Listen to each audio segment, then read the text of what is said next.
একজন STM officer তার বান্ধবীর বিয়েতে যাচ্ছিল।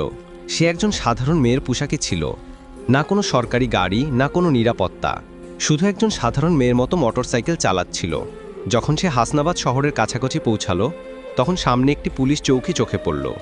৩-৪ জন পুলিশকর্মী চৌকির বাইরে রাস্তায় দাঁড়িয়েছিল, আর মাঝখানে ইন্সপেক্টর প্রসেনজিৎ ইউনিফর্ম পরে দাঁড়িয়েছিল। সে মেয়েটিকে হাতে লাঠির ইশারায় থামতে বলল। মেয়েটি মোটরসাইকেলটি রাস্তার থেকে নামিয়ে একপাশে দাঁড় করিয়ে দিল। ইন্সপেক্টর কড়া গলায় জিজ্ঞাসা করল, কোথায় যাচ্ছ? মেয়েটি খুব শান্তভাবে উত্তর দিল, বান্ধবীর বিয়ে আছে, সেখানে যাচ্ছি। ইন্সপেক্টর প্রসেনজিৎ তাকে মাথা থেকে পা পর্যন্ত দেখল। মেয়েটি ছিল ২৮ বছর বয়সী একজন সুন্দরী মহিলা, যার নাম ছিল বর্ণালী সিং। তারপর হাসতে হাসতে বলল, আচ্ছা, বান্ধবীর বিয়েতে খাওয়া দাওয়া করতে যাচ্ছ, কিন্তু হেলমেট তোমার বাপ পরবে, কেন পরনি? আর এই মোটরসাইকেলটাও খুব জোরে চালাচ্ছিলে, চলো এখন চালান দিতে হবে। ইন্সপেক্টর প্রসেনজিৎ চালানের প্যাড বের করতে করতে বলল। বর্ণালী বুঝে গিয়েছিল যে তার নিয়ত খারাপ হয়ে গেছে এবং এটা একটা ছুতো।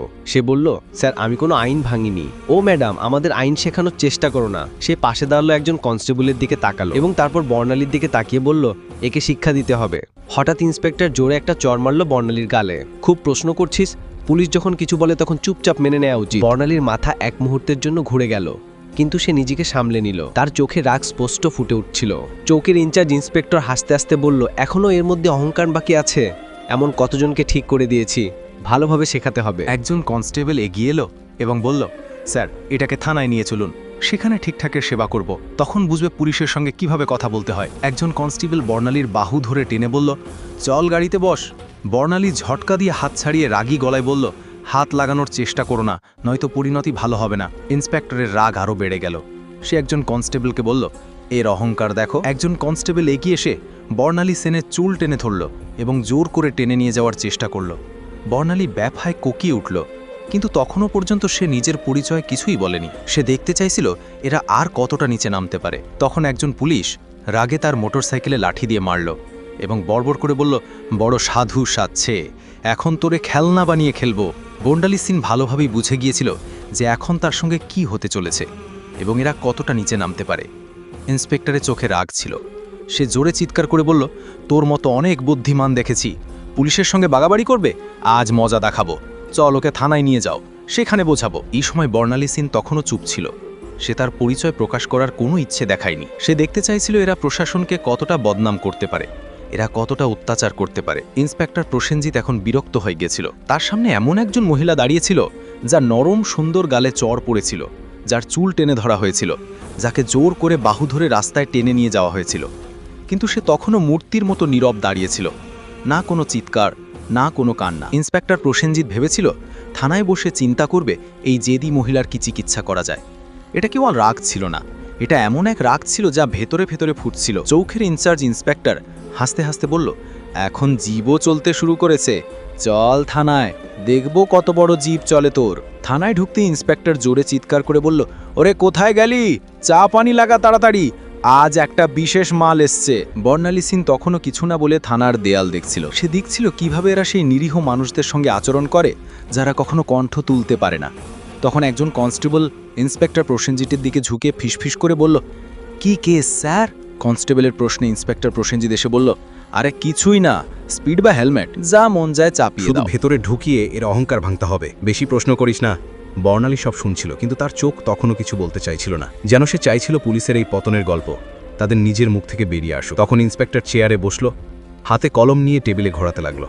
তারপর বর্ণালীর দিকে তাকিয়ে বলল, নাম বল, কোথায় থাকিস, কার ভরের মেয়ে? বর্ণালী চুপ রইল। ইন্সপেক্টর আবার প্রশ্ন করল, শুনতে পাসনি? নাম কি তোর? কিন্তু বর্ণালীর নীরবতা তখনও পাথরের দেয়ালের মতো।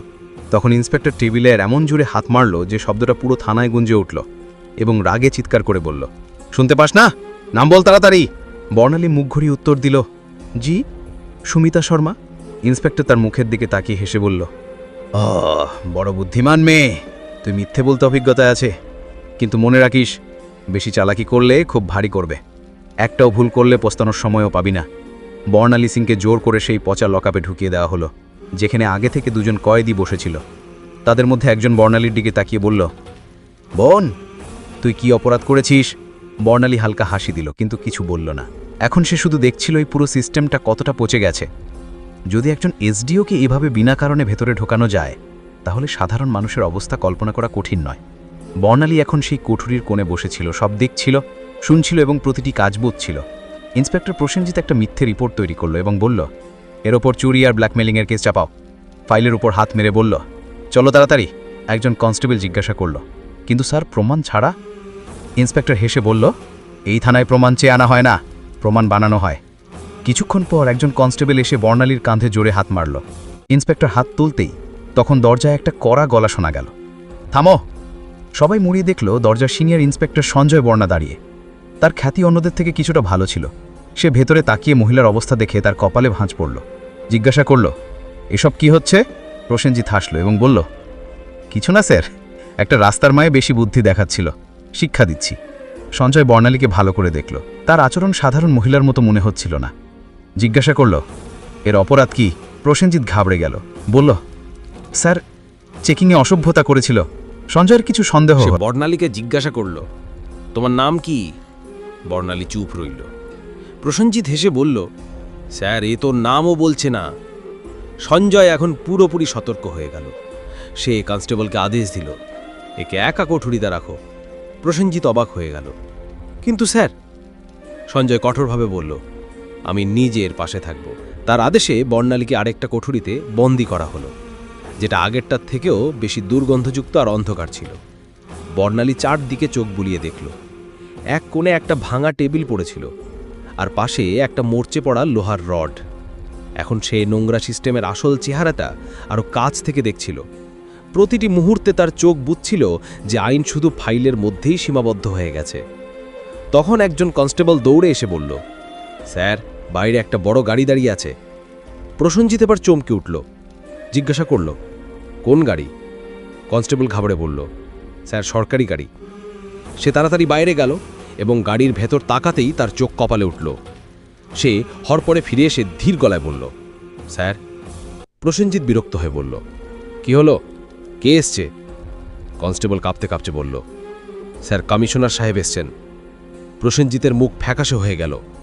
সিনিয়র ইন্সপেক্টর সঞ্জয় বর্মাও সতর্ক হয়ে গেল, কারণ এখন বিষয়টা সরাসরি ওপরে পৌঁছে গিয়েছিল। কমিশনার সাহেব থানায় পা রাখলেন এবং তার চোখে স্পষ্ট রাগ দেখা যাচ্ছিল। তিনি প্রসেনজিতের দিকে তাকিয়ে কড়া গলায় জিজ্ঞাসা করলেন, ইন্সপেক্টর প্রসেনজিৎ, এখানে কি তামাশা চলছে? প্রসেনজিৎ ঘাবড়ে বলল, কিছুই না স্যার, শুধু একটা ছোট কেস। কমিশনার সাহেব টেবিল থেকে ফাইল তুলে নিয়ে মনোযোগ দিয়ে পড়লেন। তার কপালে ভাঁজ পড়ল। তারপর তিনি কঠিতে উকি দিয়ে বললেন, এ কে? স্যার এই মহিলার বিরুদ্ধে 420 আর প্রতারণার কেস আছে। কমিশনার সাহেব জিজ্ঞাসা করলেন, তোমার কাছে প্রমাণ আছে? তিনি আবার বললেন, কোনো প্রমাণ আছে তোমার কাছে? এখন প্রসেনজিৎ পুরোপুরি ফেঁসে গিয়েছিল।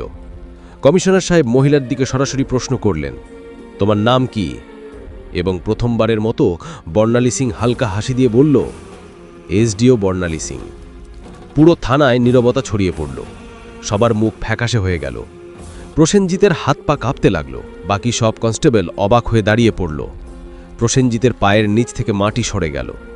যে অফিসারকে সে চোর মনে করছিল, সেই ছিল সেই অফিসার যিনি পুরো জেলার আইন চালাচ্ছিলেন। আসলে সে কোনো সাধারণ মহিলা ছিল না, সে ছিল স্বয়ং এসডিও বর্ণালী সিং, যাকে রাস্তায় টেনে নিয়ে যাওয়া হয়েছিল, চুল ধরে টানা হয়েছিল, চড় মারা হয়েছিল। এই কথা সবার সামনে আসতেই পুরো থানায় হট্টগোল শুরু হয়ে গেল। সব কনস্টেবল স্তব্ধ হয়ে গেল। কমিশনার সাহেব তীক্ষ্ণ দৃষ্টিতে ইন্সপেক্টর প্রসেনজিতের দিকে তাকিয়ে রাগে বললেন, প্রসেনজিৎ, তোর এত সাহস কিভাবে হলো যে তুই একজন সিনিয়র অফিসারের ওপর মিথ্যে অভিযোগ চাপিয়ে দিলি? প্রসেনজিৎ কিছু বলার চেষ্টা করছিল। তখন সেখানে দাঁড়ানো সিনিয়র ইন্সপেক্টর সঞ্জয় বর্মা জোরে বললেন, স্যার আমি তো আগেই বলেছিলাম কিছু গোলমাল আছে। এখন প্রসেনজিৎ পুরোপুরি একা পড়ে গিয়েছিল।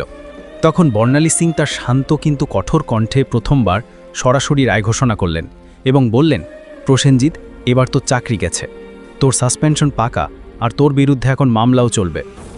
এটা শুনে প্রসেনজিতের যেন শ্বাস আটকে গেল। বাকি পুলিশরা তার থেকে মুখ ফিরিয়ে নিল। সঞ্জয় বর্মার সঙ্গে সঙ্গে হাঁক দিলেন, হাবিলদার সাহেব, এটাকে ধরে লকআপে ঢোকাও।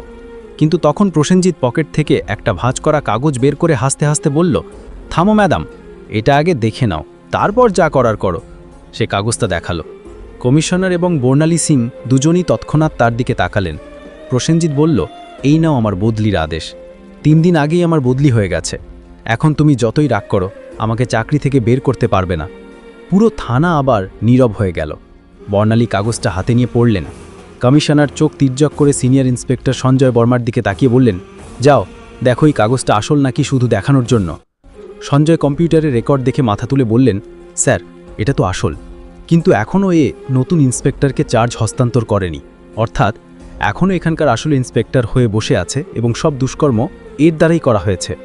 এখন কেউ এটাকে বাঁচাতে পারবে না। বর্ণালী সিং তার চোখে চোখ রেখে বললেন, এখন তোর নতুন ঠিকানা সেখানেই হবে যেখানে তুই অন্যদের ঢোকাতিস। কমিশনারও মাথা নেড়ে ইশারা করলেন। দুজন কনস্টেবল তাকে ধরতে এগোতেই প্রসেনজিৎ আবার চাল চালল এবং বলল, থামো ম্যাডাম, আমি একা নই। তোমার কি মনে হয় পুরো দোষ শুধু আমার?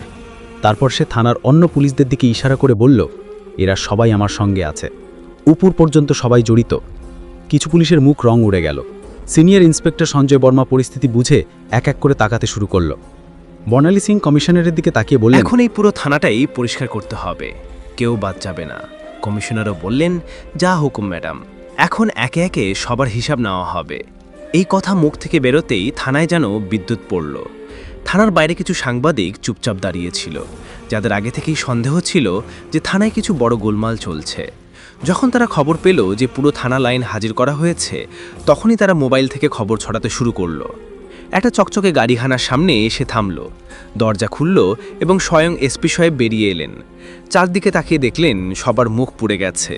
থানার সব অফিসার একপাশে দাঁড়িয়েছিল এবং এসপি সাহেব বললেন, এখানে কবে থেকেই তামাশা চলছে।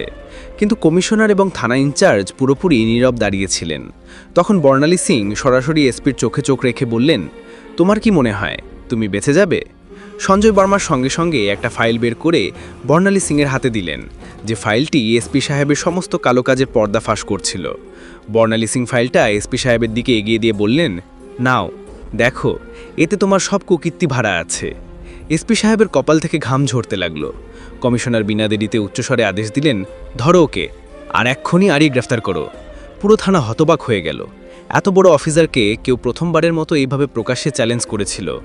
এসপি গ্রেফতারের সঙ্গে সঙ্গে পুরো জেলায় ঝড় উঠল। বিষয়টা দিল্লি পর্যন্ত পৌঁছে গেল।